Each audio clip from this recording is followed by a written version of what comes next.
Salam alaikum wa rahmatullah. Alors ici, il y a eu un événement important dans ce lieu-là qui représente une porte d'entrée de la mosquée du prophète sallallahu alayhi wa sallam qui s'appelle Bab al-Rahma et qui s'appelait Bab al-Atiqa avant de s'appeler ainsi. Un jour ici, il y a un compagnon du prophète sallallahu alayhi wa sallam qui s'est tenu. Et c'était une période de sécheresse et le prophète sallam il était en train de faire un discours et ce compagnon, qu'est-ce qu'il va dire? Il va dire Ya Rasulallah, il fait très chaud, il n'y a pas d'eau, invoque Allah subhanahu wa ta'ala pour qu'il pleuve. Et là, il va se mettre à pleuvoir énormément, non-stop, il y aura énormément de pluie, beaucoup de pluie à ce moment-là. Et la semaine d'après, une semaine après, un autre compagnon va se poster en ce lieu-là et il va invoquer Allah subhanahu wa ta'ala qu'il arrête de pleuvoir.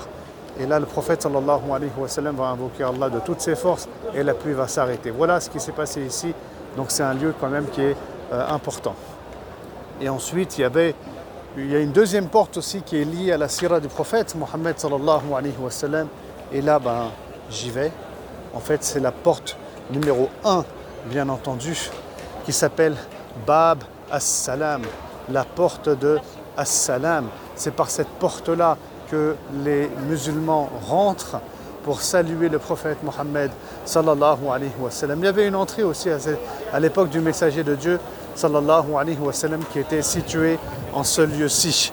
Voilà donc Bab as-Salam, une très belle entrée qui est très bien décorée.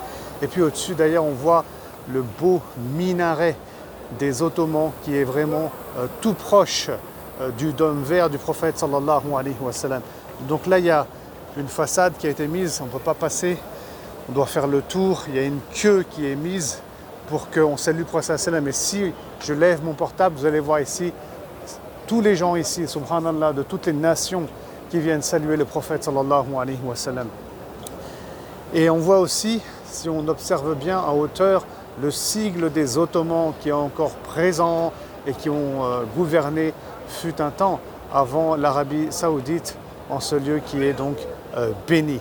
Et il y avait une troisième porte aussi qui a été construite par Omar ibn al-Khattab radiallahu ta'ala anhu qui s'appelle Bab al-Nisa, la porte des femmes. Et c'est ces trois portes-là qui ont un rapport avec la sira du prophète sallallahu alayhi wa sallam. Pourquoi porte des femmes? C'était pour qu'il y ait une entrée spécifique pour les femmes sous le califat donc de Omar ibn al-Khattab radiallahu ta'ala anhu. N'hésitez pas à faire partager cette vidéo, à faire tourner cette vidéo, à faire connaître l'Institut Sira, le projet Douyouf aussi, qui revient sur ces lieux importants, non pas que sur les portes, mais aussi sur près de 100 lieux qui sont liés à Médine. Donc le projet Douyouf qui est un projet présenté par l'Institut Sira. Et n'hésitez pas à participer aussi par vos douas, par vos invocations, par vos dons aussi, afin qu'on puisse continuer à nous développer.